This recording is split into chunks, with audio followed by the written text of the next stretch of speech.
kita ngomongin tentang sinergi antara petani muda dan juga teknologi.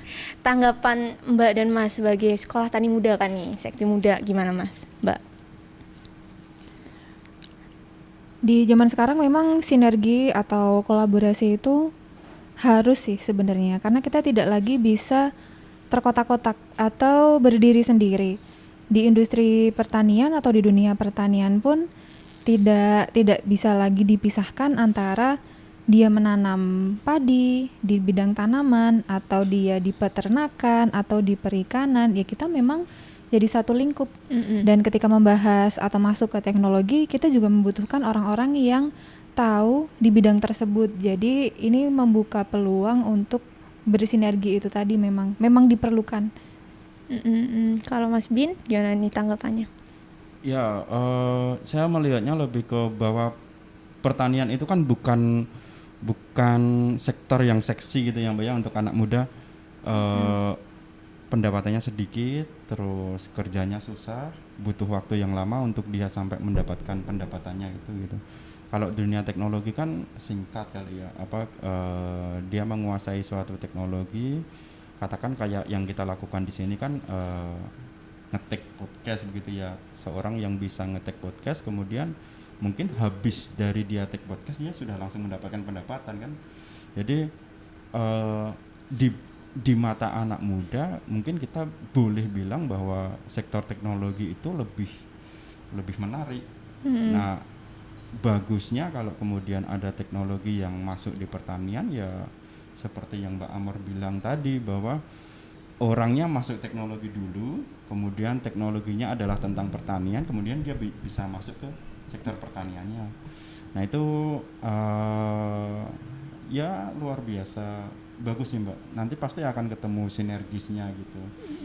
Padahal sebenarnya kalau kita lihat lebih dalam lagi gitu Mbak, data-data temuan-temuan di lapangan, sektor yang paling spend money paling gedenya gitu di Indonesia itu sebenarnya justru sektor pangan. Bahkan properti pun kalah gitu dengan sektor pangan gitu.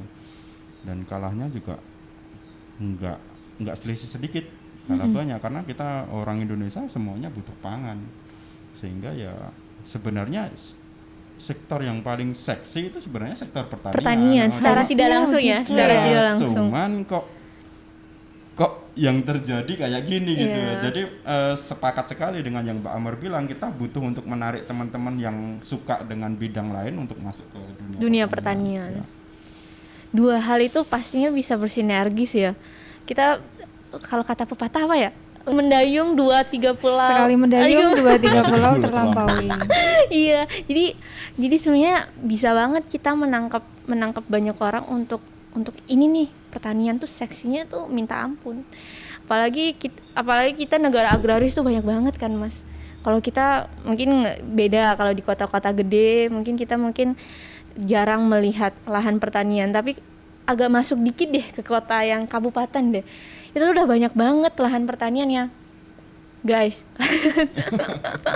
Kalian harusnya bisa jatuh cinta sama dunia pertanian. Ada, kalau ngomongin tentang tantangan kan biasanya anak muda ngomong, nggak ada tantangannya, aku tuh butuh tantangan. Pertanian itu banyak banget tantangannya banyak banget. Dari awal kita membuat bibit sampai akhir kita mendapatkan hasil, itu tantangannya banyak banget. Dan semua itu tuh punya, kalau ngomongin masukin ke teknologi tuh semua tahapan itu tuh mempunyai teknologi yang berbeda-beda. Jadi sebenarnya harusnya ada banyak orang yang harusnya lebih mengenal tentang pertanian gitu. Gimana sih Mbak harapannya Mbak untuk kedepannya, apalagi dengan pastinya teknologi akan selalu berkembang? Kalau dari aku sih, teknologi di dunia pertanian itu tidak hanya diartikan melalui mesin-mesin produksi. Sebenarnya kan di pertanian itu sendiri teknologi sudah ada sejak lama. Benar. Mulai dari teknologi penanaman, teknologi dalam hal perawatan sampai pasca panen, itu pun belum banyak yang tahu. Jadi dengan adanya sinergi antara teman-teman di pertanian ataupun teman-teman di teknologi, itu tidak hanya membuat sistem-sistem yang baru, membuat alat-alat yang baru, tapi ikut menyuarakan seperti yang kita lakukan sekarang, bahwa di dunia pertanian itu ada banyak hal yang menarik gitu. Mas Bit, Iya, ikutan. sepakat. Jadi memasuki dunia pertanian tidak harus dengan menjadi petani. Gitu. Mungkin bahasanya seperti itu ya Mbak Wardah ya. Kita bisa memasuki dunia pertanian dengan mungkin menulis artikel tentang dunia pertanian. Kita bisa kalau teman-teman mendefinisikan sebuah bisnis itu kan biasanya dia ada how to fund itu bagaimana membiayai sebuah bisnis, kemudian ada how to operate itu bagaimana melaksanakan sebuah bisnis, kemudian ada how to sell, bagaimana memasarkan sebuah bisnis. Sebenarnya yang dalam definisi umum yang kita ketahui, si petani itu kan cuma bermain di how to operate-nya aja Mbak. Si petani menanam dari awal sampai kemudian dia panen. Yang kebanyakan terjadi yang menjual itu bukan petani, yang memodali juga bukan petani. Banyak petani kita itu petani hanya sekedar petani penggarap begitu Mbak. Nah harapannya itu ketika kita kemudian nge-share tentang hal ini ya, masukilah dunia pertanian tanpa dirimu harus menjadi petani. Barangkali dirimu punya uang yang lebih banyak, lebih beruntung dari teman-teman yang lain, ya kita bisa saling share soal 3 sektor tadi. Kalau kamu nggak bisa jadi petani, jadilah investor untuk petani. Kalau kamu nggak bisa jadi petani, jadilah penjual hasil taninya gitu. Tentu saja yang kita harapkan pembagian yang adil ya, jangan yang seperti yang sudah-sudah gitu Mbak. Seperti itu. Benar. Ada banyak cara lah ya untuk bisa kita masuki bidang pertanian ini. Dan aku juga kan dari Vlogs Indonesia, karena kita ada di broadcast. Karena Vlogs Indonesia kan juga salah satu, sebenarnya kita memang fokusnya di pesawat tanpa awak. Dan melihat bidang pertanian yang sangat luar biasa, harusnya bisa dilirik gitu. Sebagai negara agraris, kita akhirnya membuat sebuah teknologi juga nih. Teknologi drone sprayer yang Mbak dan Mas kayaknya juga udah pernah lihat juga drone-nya, drone sprayer-nya, kegunaannya apa. Nah, dari situ sebenarnya benar, aku yang awalnya tidak begitu mengerti mengenai dunia pertanian, mau tidak mau harus belajar dunia pertanian. Wah, ini pupuknya kalau dimasukin di drone ini sebarannya harus berapa. Wah, rupanya padi itu kalau kena apa, serangga apa, nanti ini kita bikinnya kayak gimana. Atau putaran baling-baling dari drone bisa mengusir burung-burung yang biasanya ngambilin padi itu juga bisa membantu. Jadi luar biasa sih. Kalau ini aku bertanya sih, kalau menurut Sekti Muda nih Mbak dan Mas, apa nih harapannya buat Vlogs Indonesia? Kalau aku sih semoga Vlogs ataupun teman-teman yang lain yang berada di bidang teknologi itu bisa bekerja sama sih. Jadi buat teman-teman yang mendengarkan podcast ini, ketika ada masalah di pertanian, kalian kan punya teman-teman di bidang teknologi nih, apalagi di universitas, di tempat kerja, kolaborasi itu sangat bisa terjadi. Ketika membuat teknologi baru, sistemnya itu kan tetap butuh pengetahuan nih di dunia pertanian. Nah, buat teman-teman yang punya pengetahuannya di dunia pertanian, bisa nih nyari kayak Vlogs dan sebagainya. Yuk kita kerjasama, ngasih data, butuh pupuknya apa, semprotnya harus bagaimana, keadaan tanaman itu seperti apa. Data-data yang dibutuhkan oleh teman-teman di bidang teknologi, biar mereka bisa membuat teknologi atau alsintan yang sesuai kebutuhan. Nggak jalan sendiri, berkolaborasi lah ya. Apa, padahal di sini butuhnya apa, nanti kalau nggak ketemu kan sayang. Kita kan harus sekarang kan zamannya berkolaborasi kan. Kita membuat sesuatu untuk bisa membantu. Sama, dua-duanya butuh sinergi. Awal kita bicara, dua-duanya butuh sinergi, butuh kolaborasi untuk bisa menciptakan hal yang lebih baik lagi ke depannya. Pastinya. Kalau Mas Binandar sama sih Mbak. Teknologi itu punya potensi untuk membuat pertanian jadi mudah. Jadi ya kalau case yang terjadi di pandemi ini ya Mbak ya, teman-teman yang awalnya kuliah jadi kuliahnya di di rumah gitu, sehingga dia punya waktu luang yang lebih banyak. Yang awalnya kerja di kantor jadi kerja di rumah, sehingga dia punya waktu lebih banyak. Tapi kan kemudian mereka semacam kayak timbul, aku ngapain ya untuk ngisi waktu banyak, yang kemudian aku tak nanam-nanam aja gitu. Tapi kan pasti langsung terpancing, oh ternyata kok nanam kok susah sih gitu. Kemudian yang muncul trennya banyak yang hidroponik, karena kan memang lebih mudah gitu, bisa dilakukan di rumah. Di rumah.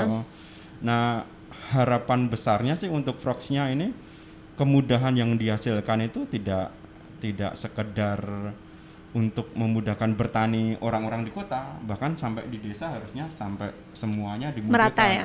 Petani-petani di desa dimudahkan. Tentunya kemudahan ini bukan dalam hal sekedar praktisnya ya Mbak ya, untuk katakan untuk spray yang dari awalnya tadi Mbak Amor sampaikan, satu hari bisa sampai mencakup 10 hektar, itu luar biasa mudah Mbak. Tapi harapan besarnya kita bukan sekedar di situ saja. Kita itu pengennya alatnya itu bisa dijangkau oleh petani begitu Mbak. Nanti masalah bagaimana alatnya itu bisa dijangkau, mungkin bisa dilakukan rekayasa kayak misalkan urunan atau apa, dijualnya bukan ke petani individual tapi ke kelompok tani, atau mungkin kita bisa bicara lebih banyak nanti. Benar, aku menanggapi mengenai mudah-mudahan Frogs Indonesia juga bisa memperkenalkan teknologi ini merata bukan hanya di kota maybe gitu, merata sampai ke kota-kota, kabupaten, kecamatan dan lain sebagainya. Nah saat ini juga sebenarnya kita lagi demo di banyak tempat, demo untuk memperkenalkan drone. Pastinya kita juga mendengar suara petani. Dia juga pasti akan memberikan banyak saran, karena kan kita harus berkolaborasi, kita harus collect data juga gitu. Nah itu juga membantu juga. Jadi sekarang memang kita lagi aktif untuk demo di banyak tempat, di Jawa Tengah juga, di Jawa Barat juga, sampai mau ke NTB juga, NTT juga, karena sebenarnya drone kita juga bukan hanya spraying juga kan, kita juga ada drone di mana kita bisa mengamati. Jadi oh lahan ini kering nih, oh ini butuh disirami berapa, atau tanaman mana nih yang rusak, tanaman apa. Jadi kita juga ada drone yang memang mengamati lahan-lahan itu, bukan hanya spraying aja. Kita juga mulai untuk bisa sosialisasi tentang hal-hal itu ke masyarakat gitu, untuk pastinya membantu para petani. Kita tujuannya gimana caranya kita bantu petani muda, kita juga seneng. Kita buat hal yang berguna untuk orang lain, itu kan senengnya luar biasa ya. Jadi thank you juga buat Mbak Wardah sama Mas Binar, karena dua orang yang spektakuler ini juga membantu kita untuk bisa dekat sama para petani, khususnya saat ini mungkin di Jawa Tengah, karena memang aktifnya saat ini masih di Jawa Tengah. Tapi Frogs bisa melangkah seperti harapan Mas juga. Amin. Dan Mbak juga, amin. Dibantu juga ya Mbak. Iya, aku juga berharap tidak hanya sharing teknologinya saja, tapi juga pengetahuannya. Jadi sosialisasi kepada petani itu juga ada di tahap bagaimana teknologi dasarnya bekerja. Misalkan bisa ngasih tahu ke anak-anak muda, drone itu seperti ini, cara kerjanya seperti ini, cara membuatnya bahkan seperti ini, maintenance-nya juga bagaimana. Jadi tidak hanya ini ada teknologinya, cara menggunakannya seperti ini, tapi juga ada sharing pengetahuan, sharing teknologi kepada anak-anak muda supaya mereka bisa lebih kreatif, bisa saling membantu untuk meng-advance teknologi tersebut gitu. Jadi saling sharing. Benar. Informasi juga penting. Syukurnya kita juga sudah mulai, kita juga bukan hanya ini produk kita terus kita tinggal lari gitu. Nah, kita juga punya namanya ada programnya juga, ada pilot development program. Jadi kita mengajak anak muda juga untuk ikutan bareng kita belajar tentang teknologi ini. Kita ajari dari awal sampai cara menerbangkannya, cara semuanya. Belajar mengenai detail-detail tentang drone juga kita ada. Jadi syukurnya kita juga bukan hanya menaruh produk saja, tapi kita mencoba juga untuk menaruh dan memberitahukan informasi-informasi itu ke anak muda. Dan sebenarnya ini ada informasi yang sangat sangat sangat penting juga. Rupanya banyak banget loh kalau anak muda itu juga yang tertarik dengan drone sprayer kita. Ada banyak banget generasi-generasi muda yang coba nge-reach kita juga untuk mau dong ikutan pilot development program ini.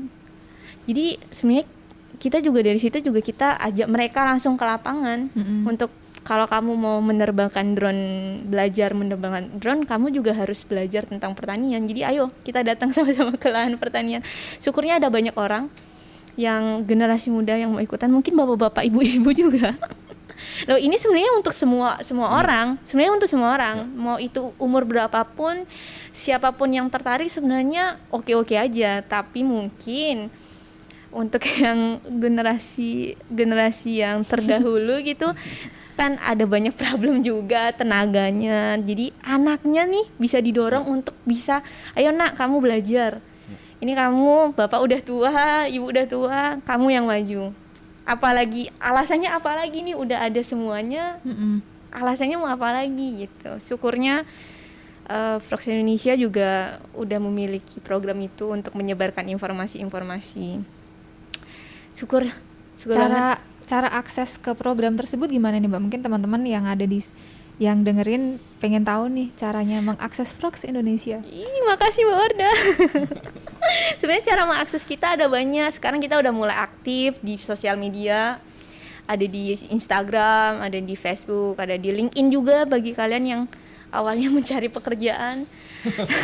LinkedIn bisa masuk, kita juga aktif di sana. Kita juga di YouTube juga lumayan. Kita udah mulai nih aktif. Mudah-mudahan broadcast kembali lagi untuk bisa menyebarkan informasi-informasi menarik lainnya yang berguna untuk banyak orang juga. Nah, selalu pantengin sih. Karena sebenarnya kita sering nih sekarang setiap berapa bulan sekali kita selalu membuka program itu gitu. Program itu dan tinggal seperti biasa kirimkan CV, kirimkan lain sebagainya. Nah, nanti kita akan pilih juga yang mana yang akan bisa masuk ke pilot development kita. Yang penting punya minat, punya semangat, ya itu penting. Keinginan untuk belajar. Keinginan untuk belajar yang besar itu penting banget sih. Jadi jangan takut teman-teman, atau bapak-bapak yang lagi dengerin kita, ibu-ibu, ajak anak-anaknya, ayo belajar tentang teknologi. Nanti belajar pertaniannya sama Sekti Muda. Iya benar, ada Sekti Muda. Sekti Muda juga gimana nih caranya supaya teman-teman bisa nge-reach kalian? Sekti Muda ada di Instagram @sektimuda ya? Yap, betul. Jadi teman-teman yang mau tahu kabar Sekti Muda, kapan kita buka kelas, bisa follow aja Instagramnya, mau tanya-tanya juga boleh. Biasanya kita bikin kelas secara rutin, cuman untuk pandemi ini kita masih melanjutkan kelas-kelas yang sebelumnya, jadi belum bisa membuka kelas lagi. Tapi soon sih. Soon. Untuk cara daftarnya juga tinggal. Ya nanti ada, biasanya kita posting bagaimana cara mendaftarnya dan juga persyaratannya.